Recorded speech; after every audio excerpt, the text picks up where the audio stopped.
Hello everyone, দেখো তোমাদেরকে আগের দিন কয়েকটা দিন আগে আমি একটা ব্লগে দেখিয়েছিলাম যে 34 নম্বর জাতীয় সড়ক, অর্থাৎ যেটা বর্তমানে 12 নম্বর জাতীয় সড়কের নাম পরিবর্তিত হয়েছে, তো সেটার ব্রিজের কাজ চলছে। চূর্ণী নদীর ওপরে যে ব্রিজ, সেই ব্রিজের কাজ চলছে।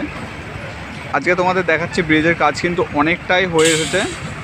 দেখছো আমি ব্রিজের ওপরেই দাঁড়িয়ে রয়েছি। ওই যে দেখতে পাচ্ছ চূর্ণী নদী বয়ে চলেছে। ব্রিজের কাজ কিন্তু খুব সুন্দরভাবে হচ্ছে। তোমরা দেখো কনস্ট্রাকশনের কাজ কত সুন্দরভাবে হচ্ছে।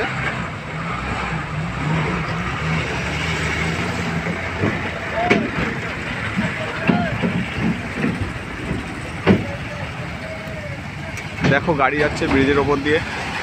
এই রোডটা কলকাতা টু শিলিগুড়ির একটা গুরুত্বপূর্ণ রোড, তো সেই কারণে এই রোডটা কিন্তু গাড়ির চাপটা অত্যন্ত বেশি থাকে এখানে। দেখো 10 চাকা 12 চাকা গাড়ি কনস্ট্যান্ট যেতে চলেছে। দেখো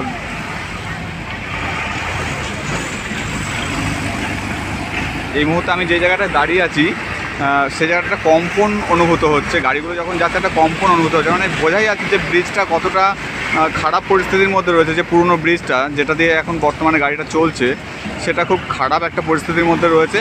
আর এই রোড সম্প্রসারণের সঙ্গে ব্রিজটা, নতুন ব্রিজ যখন ভালোই হবে, তখন কিন্তু এই চাপটা অনেকটা চাপমুক্ত হবে। তখন আর এইভাবে কাঁপবে না, এরকম সমস্যা হবে না। আর চলো আমি দেখাচ্ছি যে নদী বয়ে চলেছে, দেখো কত সুন্দর লাগবে।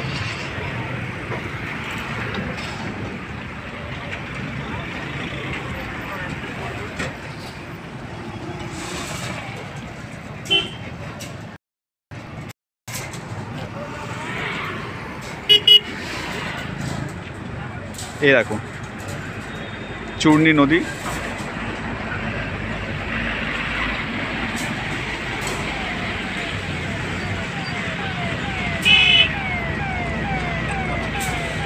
দেখো মোটা মোটা লোহার পাইপ দিয়ে কিন্তু বাঁধন দেওয়া হয়েছিল এবং ব্রিজের কাজটা হচ্ছে বলে এটা করা হয়েছে। এখানে জলের তোড়টাও খুব বেশি, সেই কারণে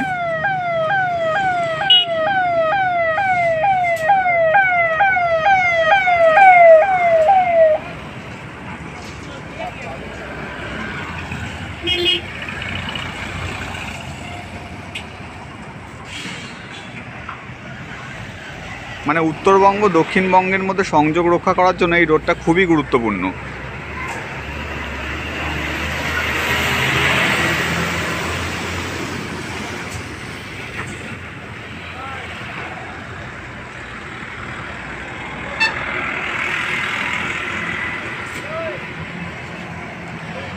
যত সম্ভব মনে হয় আমি এখন যে ব্রিজটা রয়েছে, পুরনো যে ব্রিজটা, মনে হয় এটা দিয়ে গাড়ির চাপটা অনেকটা কমিয়ে দেবে।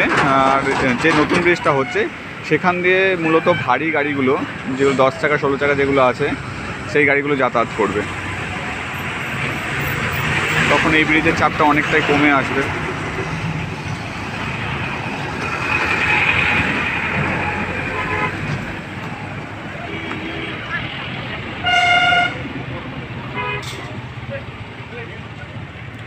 দেখতেই পাচ্ছ জলের স্রোতটা কিন্তু এখানে, যেহেতু নদীটা অনেকটা সরু হয়ে গেছে বাঁধন দেওয়ার জন্য, তো জলের স্রোত কিন্তু এখানে খুবই বেশি।